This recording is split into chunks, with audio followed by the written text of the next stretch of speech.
हाँ, आप अपना खाना पकाते हो, बनाते नहीं हो, ठीक है, शाबाश। तो प्राइमरी जो प्रोडक्शन है ये दो प्रकार का होता है। अब हम किसकी बात कर रहे हैं? हम इसकी बात कर रहे हैं, इसके बारे में बात कर रहे हैं, पीटीओ।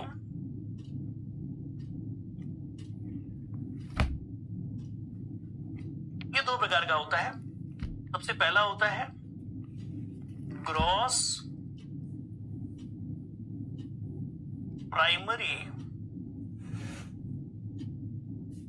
प्रोडक्शन।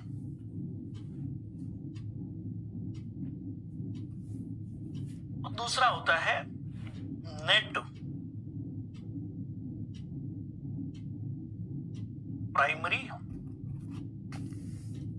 प्रोडक्शन। इस प्रकार से आप अगर प्राइमरी प्रोडक्शन की बात करो तो दो प्रकार का होता है। पीछे कुछ है? डरा रहे हो तुम लोग तो, है? पीछे कुछ है, क्या है?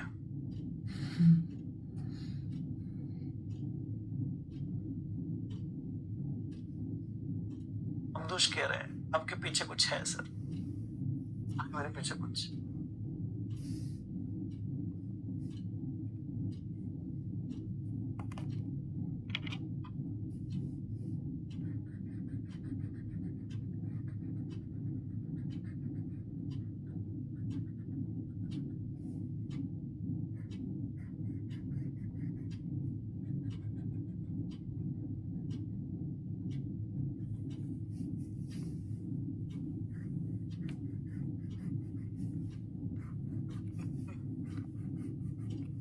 टॉप लिखा है,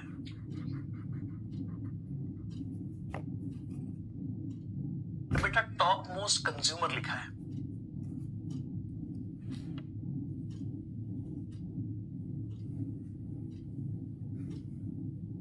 पीटीओ क्या होता है?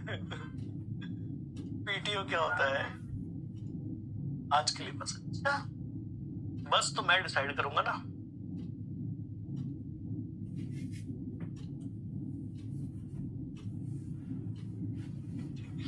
चलो, ग्रॉस प्राइमरी प्रोडक्टिविटी क्या है? ग्रॉस का मतलब है, इसको लिखते हैं टोटल। तो टोटल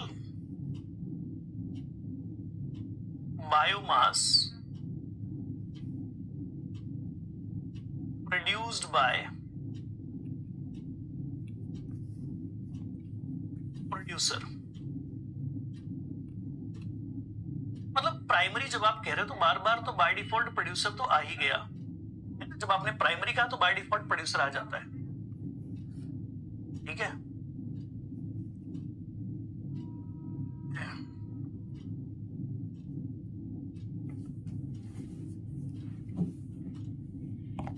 ओके, लेकिन नेट प्राइमरी प्रोडक्टिविटी का मतलब क्या? What do you mean by net primary productivity? Net का मतलब है stored biomass,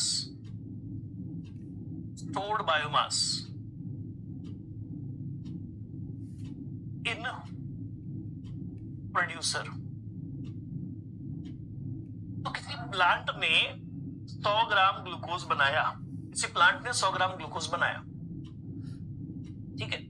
क्या 100 ग्राम के 100 ग्राम ग्लूकोज रख लेगा, स्टोर कर लेगा? जी नहीं। बनाने के बाद उसमें से कुछ हिस्सा वो खर्च भी करेगा अपने जिंदा रहने के लिए, अपने सर्वाइवल के लिए। तो जितनी भी प्रोडक्ट कोई प्लांट सिंथेसाइज कर रहा है, जितना भी ग्लूकोज कोई प्लांट बना रहा है, वो सारा का सारा कभी स्टोर नहीं होता। उसमें से बहुत सारा खर्च हो जाता है और कुछ स्टोर हो जाता है। या फिर इसको ऐसे भी कह सकते हो भी, आपकी जितनी सैलरी ऑन पेपर लिखी है, क्या हमेशा उतनी ही सैलरी आपके अकाउंट में आती है? ऐसा नहीं है, कट करके आती है, कट करके आती है। कुछ हिस्सा उसमें से गायब होता है, कहां चला गया? कुछ हिस्सा खर्च हो गया। खर्च मतलब इन द सेंस टैक्सेस यानी ये सब में लग गया। सो ग्रॉस का मतलब टोटल और नेट का मतलब है स्टोर्ड। ध्यान रखिएगा, ठीक है। इसके लिए फॉर्मूला बड़ा सिंपल सा होता है कि मान लीजिए आपको जीपीपी निकालना है तो ये एनपीपी प्लस जो भी रेस्पिरेशन में खर्च होगा that is represented by are.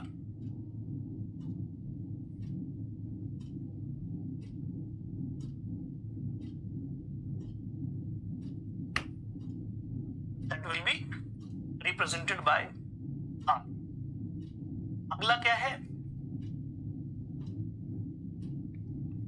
NPP.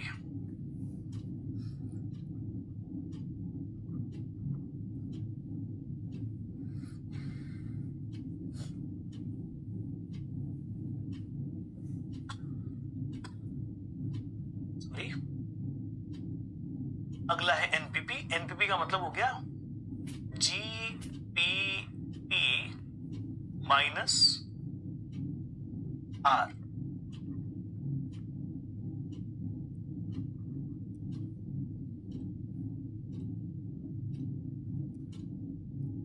किसी को आर निकालना हो तो फॉर्मूला को थोड़ा सा रीअरेंज कर लेना, बात खत्म है। अरे जितेश जी 3 बार किसी बच्चे ने ऊपर लिख रखा है, देखो मंदार ने भी लिख रखा है, एक बार कमेंट बॉक्स पढ़ो तो सही, मैं ही बताऊंगा तो ही। जितेश काजल क्या कह रही है? क्या होगा? होगा काजल बेटा क्या लिखा है? क्या होगा सर?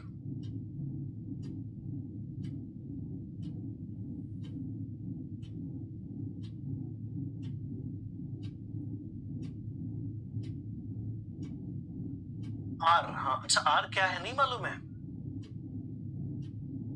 अच्छा आर नहीं पता है क्या? आर का मतलब होता है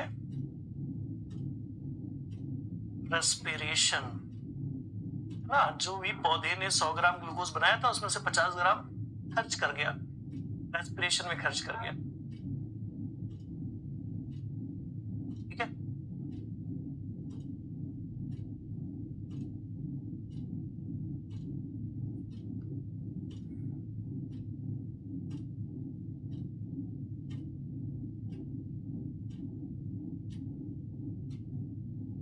प्लस माइनस को लेकर के परेशान है कुछ लोग, है ऊपर वाले। ठीक है, फॉर्मूला बढ़िया है, ठीक है। अच्छा माइनस क्यों करना है? आर का फॉर्मूला में, आर का फॉर्मूला लिखना पड़ेगा, ये ऊपर वाले, ये ले भाई।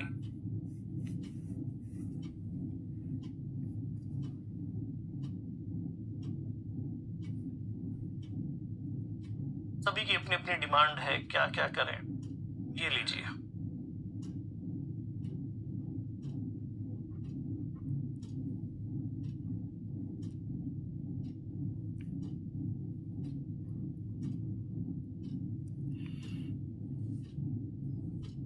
हिंदी में पेज पलटो।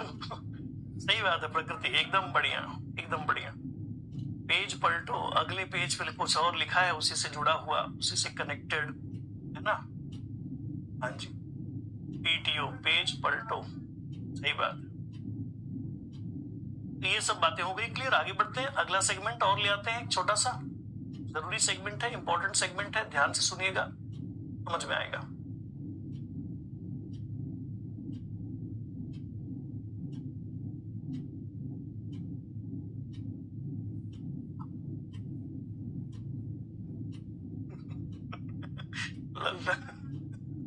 लल्ला लोग हैं, हे भगवान, कैसे कैसे शब्द इस्तेमाल हो रहे हैं।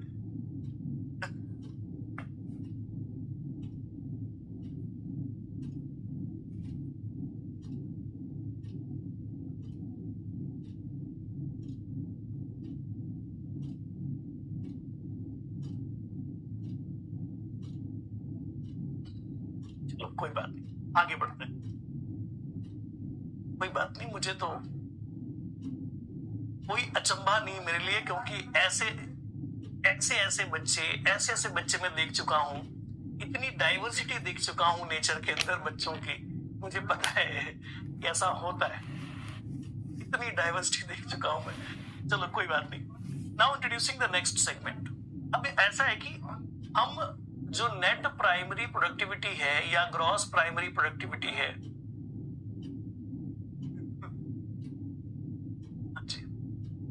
ये जो सारे कॉन्सेप्ट हैं, या प्रोडक्शन किसी भी ट्रॉफिक लेवल का कितना है, इसको मेजर कैसे करें।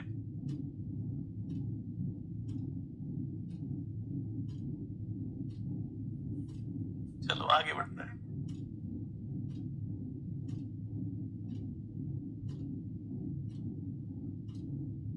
अब मेरी बात ध्यान से सुनो, पहले पढ़ाने दो। तो कई सारे मेथड्स हैं जिससे आप प्रोडक्टिविटी को मेजर कर सकते हो। वेरियस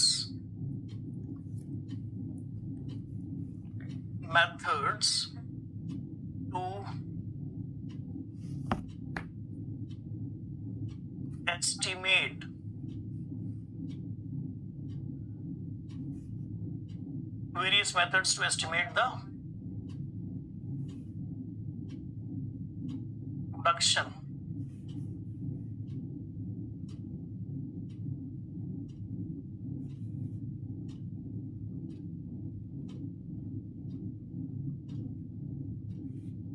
कई सारे मेथड्स हैं, मैं लिस्ट बना रहा हूं, आपको भी लिस्ट बना करके याद रख लेना है और ये नहीं पूछना है कि सर ये क्या चीज है। लिस्ट बनाओ, इसमें से कई सारे मेथड्स आपको पता है, मैं एक्सप्लेन भी कर दूंगा काम भर की बात, और जिसको जरूरत होगी उसको डिटेल में पढ़ लेंगे। तो देखो ध्यान से, कई सारे मेथड्स हैं प्रोडक्शन को एस्टिमेट करने के, अलग अलग जगह पर यूज किए जाते हैं। सबसे पहला जो मेथड है वो है कैलोरी मेट्री मेथड। पहला मेथड है कैलोरीमेट्री, ठीक है, कैलोरीमेट्री। दूसरा जो मेथड है उसे कहते हैं हार्वेस्टिंग मेथड।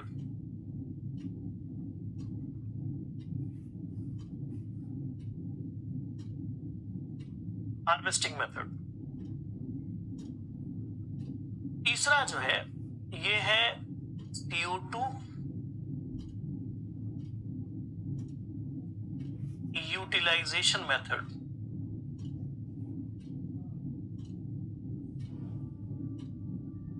बहुत सारे तरीके हैं एस्टिमेशन के। नंबर 4,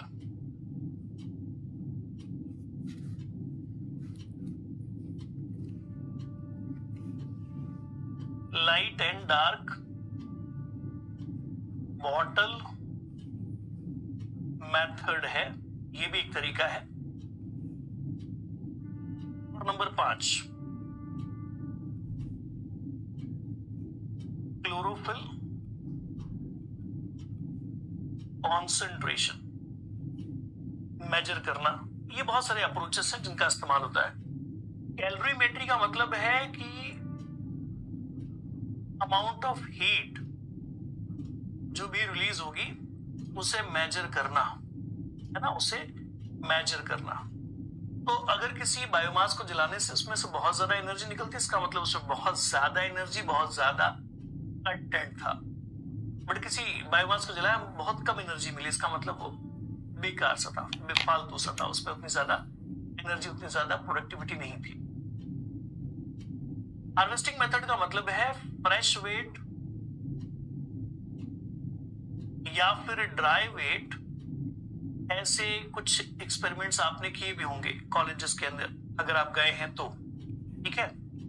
हम यहाँ पर बात करने वाले हैं लाइट एंड डार्क मेथड के बारे में। इस वाले मेथड को हम जरा डिटेल में चर्चा करेंगे, इसके ऊपर बातें करेंगे, क्योंकि इसके ऊपर क्वेश्चन भी 1-2 आए हुए हैं, तो इसके ऊपर थोड़ी सी हमारी बात होगी, ठीक है। Light and dark bottle method. तो अब हम सीधे सीधे इस्तेमाल करने वाले हैं light and dark bottle method to find out और to make a calculation of GPP, NPPR, ये सब कुछ, मतलब प्रोडक्टिविटी, प्रोडक्शन को मेजर करने के लिए हम ये तरीका कैसे यूज करते हैं वो समझने वाले हैं। हेडिंग होगी आपकी light and dark bottle method. Light and dark bottle method, ठीक है। चलो समझा जाए।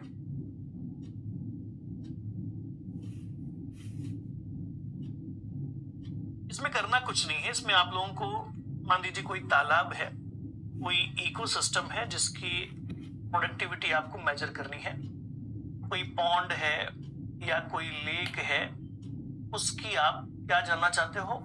प्राइमरी प्रोडक्टिविटी या प्रोडक्शन कैसे हो रहा है, कितनी तेजी से हो रहा है, रेट क्या है, ये सब जानना चाहते हो। तो आप क्या करने चले गए, उस जगह पर पहुंच गए, 2 बोतलें लेकर के जाना है 1-1 लीटर का।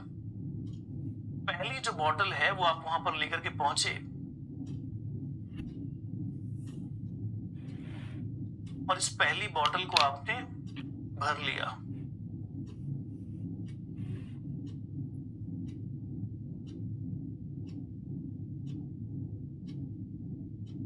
ऐसी दूसरी बोतल भी आप वहां ले गए थे, 2 अलग अलग बोतलें आप ले गए थे और इन दोनों बोतलों को आपने भर लिया है।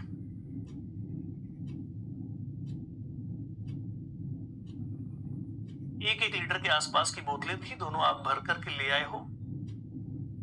ऑलमोस्ट फुल 1-1 लीटर पानी इन दोनों में है, ठीक है।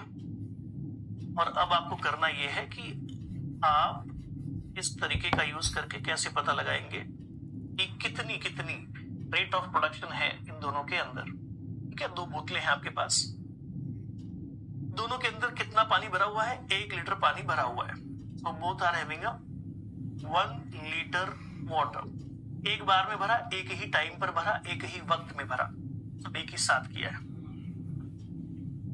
अब आपने कोई एस्टिमेशन का तरीका यूज किया है ये पता लगाने के लिए कि एट प्रेजेंट जो डिसॉल्व्ड ऑक्सीजन है इस बोतल में वो कितनी है। तो एट प्रेजेंट जो डिसॉल्व्ड ऑक्सीजन है इस बोतल में, जिसे हम कह रहे हैं इनिशियल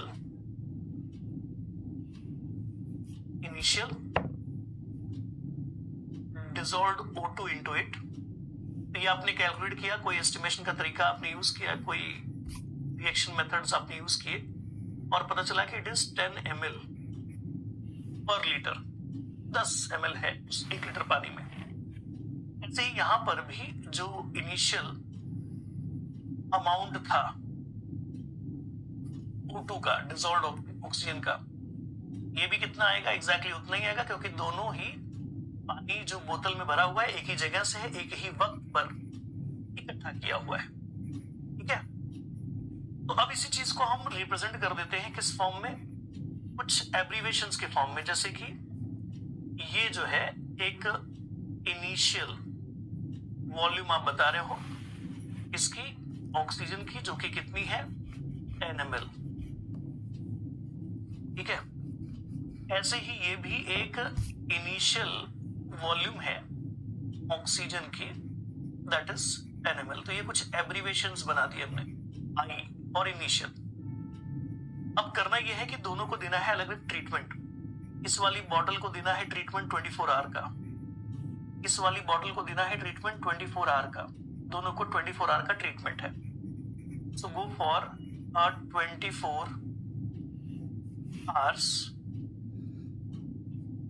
इंक्यूबेशन। लेकिन अब करना यह है कि इस वाली बोतल को रखना है डार्क कंडीशन में, जबकि इस वाली बॉटल को रखना है लाइट कंडीशन में। एक को लाइट में रखना है, एक को डार्क में रखना है। 24 घंटे का इंक्यूबेशन किया आपने। 24 घंटे के बाद इस डार्क में रखे हुए बोतल के अंदर, तो मैं इस आई के नीचे स्मॉल डी लिख रहा हूं, इसका क्या मतलब होगा कि डार्क ट्रीटमेंट वाली जो बोतल है उसकी बात हो रही है। ऐसे ही इस वाली आई के नीचे स्मॉल आई लिख रहा हूं, इसका मतलब होगा कि लाइट में, या एल लिख देते हैं, लाइट में रखा हुआ बोतल, इंक्यूबेट किया हुआ बोतल। ये लेबलिंग हो गई, छोटे छोटे कोड वर्ड्स दे दिए।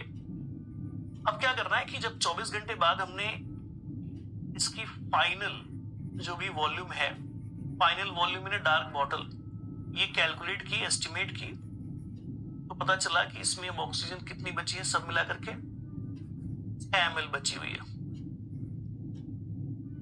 तो 24 घंटे में अब इसमें कितनी ऑक्सीजन बची हुई है? It is now around 6 ml बची हुई है। तो 4 ml कहां चली गई? अगर कोई आपसे पूछे कि 4 ml कहां चली गई, तो आप कहोगे रेस्पिरेशन में खर्च हो गई, है ना? क्या कहोगे? रेस्पिरेशन में खर्च हो गई, ठीक। इसको ऐसे भी लिखा जा सकता है कि R is equal to, that is respiration, क्योंकि डार्क में रखने की वजह से कुछ नया तो बना नहीं, जो उसमें था वो खर्च भी हो गया। कितना खर्च हो गया? 4 ml खर्च हो गया। तो जो खर्च हो गया वो रेस्पिरेशन है। तो R इज इक्वल टू कैसे निकालेंगे?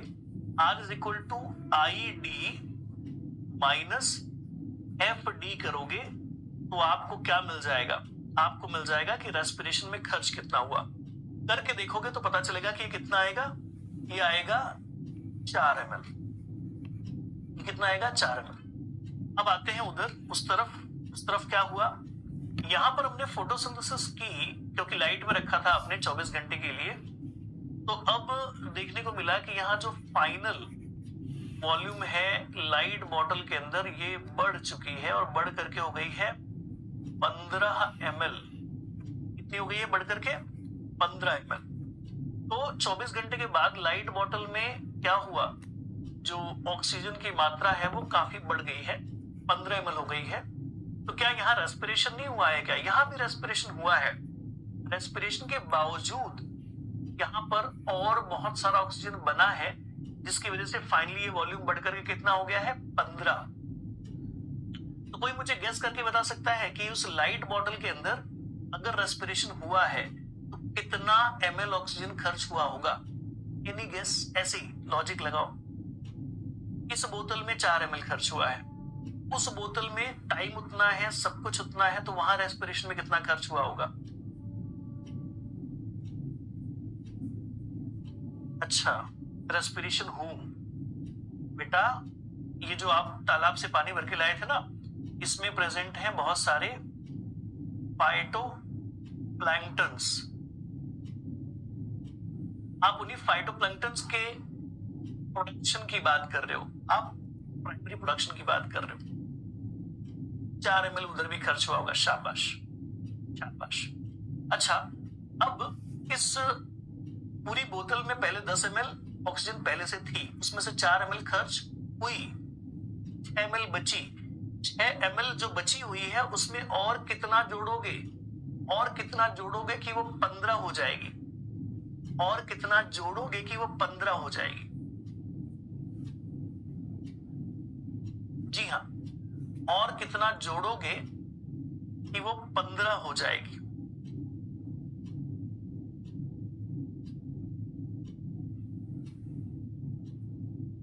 तो एक्चुअली देखा जाए तो यहीं से आप गणित लगा सकते हो, बता सकते हो कि और नया ऑक्सीजन कितने अमाउंट बना? 9 ml बना। 9 ml जो बना है टोटल वो जीपीपी है, जीपीपी है ना? तो फ्रेश कितना सारा ऑक्सीजन उसमें बना? 9 ml बना। बात समझ में आई? तो ये सब बड़ी बेसिक सी गणित है जो आपको यूज करनी है। अब अगर आपको क्या करना हो, एनपीपी निकालना हो,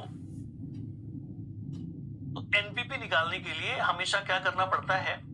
आपको FL माइनस IL करना होता है। जैसे आप ये करोगे आपको क्या मिल जाएगा? एनपीपी मिल जाएगा। एनपीपी क्या मिल जाएगा? जरा एनपीपी कैलकुलेट करके बताओ जल्दी से मुझे। R की वैल्यू तो मुझे ऑलरेडी मिल चुकी है, R is equal to 4 ml, but इस जगह पर मुझे एनपीपी निकाल करके बताओ। एनपीपी निकालने का फॉर्मूला मैंने आपको ऊपर दे दिया है कि फाइनल कितना वॉल्यूम है, पहले कितना था, माइनस करो, आंसर आ जाएगा। फाइनली 15 हुआ, पहले 10 था, और जैसे ही आप इसको माइनस करोगे एनपीपी आ जाएगी। NPP will be 5 ml। ये 5 ml आ गई एनपीपी। एनपीपी ठीक है, क्योंकि ग्रॉस जो बना वो तो कितना था? 9 ml। उसमें से एनपीपी अगर निकालना हो तो वो इतना आएगा। अब आपके पास एनपीपी भी है, आपके पास आर भी है, जीपीपी निकाल सकते हो। जीपीपी निकालने का फॉर्मूला क्या है? जीपीपी निकालने का फॉर्मूला है NPP plus R. NPP plus R. तो आर की वैल्यू मैंने ऊपर लिख रखी है, उस वैल्यू को मुझे इधर पुटअप करना है। कौन सी वैल्यू को? इस वाली वैल्यू को अगर मैं उस जगह पर पुटअप करूं, और इसी एनपीपी की जगह पर ये वाली वैल्यू पुटअप करूं, तो एक फॉर्मूला डिराइव होगा। ये डिराइव करना बहुत जरूरी है, कई बार इस लैंग्वेज में पूछ लेता है सिंपल लैंग्वेज में नहीं पूछता। एनपीपी का मतलब क्या था कि फाइनल लाइट बॉटल में माइनस इनिशियल लाइट बॉटल में, उसके बाद प्लस आर का मतलब क्या था इनिशियल डार्क बॉटल में, और माइनस फाइनल डार्क बॉटल में। जैसे आप ये करोगे तो ये आपको मिल गया एक नया फॉर्मूला, ठीक है। ये नया फॉर्मूला है, आप जीपीपी कैलकुलेट कर सकते हो, उसका मुझे कोई प्रॉब्लम नहीं है। लेकिन कई बार आपसे ऐसे सीधे सीधे नहीं पूछता सवाल, हाँ देख करके आप जवाब दे सकते हो, दैट इज डिफरेंट थिंग। कई बार आपको ऐसे फॉर्मूला के फॉर्म में क्वेश्चन पूछते हैं तो आपको जवाब देने आना चाहिए कि जीपीपी कैलकुलेट करने के लिए मैं क्या करूं बताओ, तो यहां से भी आपको डिराइव होगा। तो अगर आप देखते हैं तो इस सेगमेंट में ये वाला जो हिस्सा है, इनिशियल लाइट बॉटल में कितनी थी ऑक्सीजन 10 ml, तो ये और ये दोनों सेम थी इसलिए कट गई, है ना। इनिशियल लाइट बॉटल में भी 10 ml, इनिशियल डार्क बॉटल में भी 10 ml था ही ऑक्सीजन, कट गया। और अब फॉर्मूला जो हमारे पास बचा है वो बचा है फाइनली लाइट बॉटल में कितनी ऑक्सीजन थी माइनस फाइनली डार्क बॉटल में कितनी ऑक्सीजन थी। तो अब ये वाली वैल्यूज अगर आपको याद होंगी, कोशिश करो जरा, 15 थी और 6 थी। जैसे आप इसको माइनस करते हो तो भी आपका जवाब आ जाता है। मतलब कहने का ये है मेरा कि क्वेश्चन देख करके डायरेक्टली भी सॉल्व हो जाते हैं। कई बार एग्जाम में ऐसी रिक्वायरमेंट होती है कि उन्हें इस प्रकार से डिराइव करें। तो अगर कोई आपको ऐसा कोई कंडीशन दे दे तो क्या करना है, ऐसी कोई कंडीशन अगर आपको दे दे तो आपको क्या करना है कि जीपीपी कैलकुलेट करने के लिए इन डेटा में से, मतलब इस डेटा में से 4 तरह के डेटा आपको मैं दे रहा हूं। ये डेटा है आपके पास, ये डेटा है आपके पास, ये डेटा है आपके पास, और फिर एक और डेटा, ये डेटा है। ऐसे 4 डेटा मैंने आपको दे दिए। आपको कहा है कि एनपीपी निकालो, जीपीपी निकालो और आर की वैल्यू निकालो। तो क्या इन चारों डेटा का इस्तेमाल करके आप आर निकाल सकते हो, जीपीपी निकाल सकते हो, एनपीपी निकाल सकते हो? निकाल सकते हो, निकाल सकते हो, है ना, आराम से निकाल सकते हो। क्लियर, आराम से निकाल सकते हो। ये बच्चे पूछ रहे हैं सर 4 कैसे आया? बेटा ये जो 10 में से 6 माइनस करोगे तो 4 आएगा। ये जो फॉर्मूला आपने यहां पर बनाया है R is equal to ID minus FD, उससे बात समझ में? तो सपोज मैंने ये चारों डेटा थोड़े से चेंज कर दिए और चेंज करके मैंने आपसे पूछा, तो फिर आपको आना चाहिए। तो ये 2 डेटा का इस्तेमाल करके आप क्या निकाल, डार्क बॉटल वाली डेटा का इस्तेमाल करके आप क्या निकाल सकते हो, रेस्पिरेशन में कितना खर्च हुआ, बात खत्म, साइड हो गया। फिर लाइट बॉटल वाले डेटा का इस्तेमाल करके क्या निकाल सकते हो, लाइट बॉटल वाले डेटा का इस्तेमाल करके आप निकाल सकते हो कि एनपीपी कितना रहा, वो निकाल सकते हो। और फिर ये दोनों सारी जानकारी का, दोनों ही जानकारी का, कौन सी जानकारी का, इस जानकारी का और इस जानकारी का इस्तेमाल करके आप क्या निकाल सकते हो, जीपीपी कितना होगा। बात खत्म, बात खत्म, इतना ही, ठीक है। तो कई बार सीधे सीधे तरीकों से क्वेश्चन नहीं आता, कई बार। चलो फॉर्मूला मुझे लिख करके बताओगे, मैं पूछूंगा अगर, तो अगर मुझे आर निकालना हो तो बताओ जो गिवन 4 डेटा है उसमें से मुझे क्या यूज करना पड़ेगा। आर निकालना है तो इनिशियल कितना वॉल्यूम था डार्क बॉटल का, उसमें से माइनस करना पड़ेगा इनिशियल कितना वॉल्यूम, सॉरी फाइनल कितना वॉल्यूम आया डार्क बॉटल का, तो आर आ जाएगा। ठीक है फौजिया, पहले मैं एक बार सारा समझा दूं बेटा, फिर मैं आपका क्वेश्चन देखता हूं। क्या प्लस होगा, क्या प्लस होगा?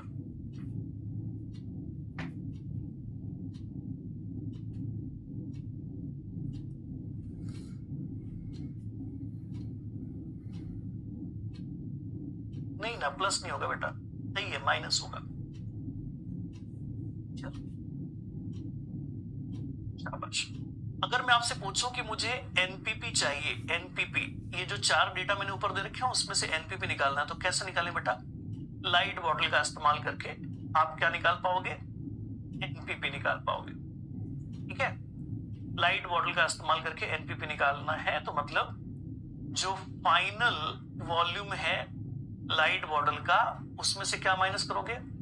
इनिशियल वॉल्यूम ऑक्सीजन में जो भी है लाइट बॉटल का, ऐसे करोगे तो आपको मिल जाएगा एनपीपी।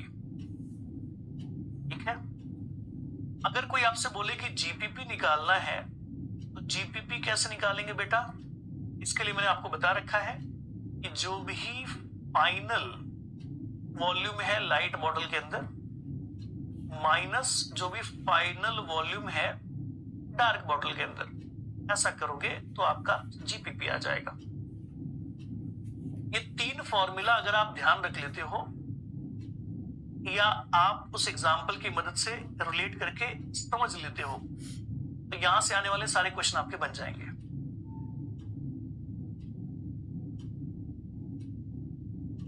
ठीक है, हाँ जी, अब आने दो आपके क्वेश्चंस, अब आने दो आपके सवाल।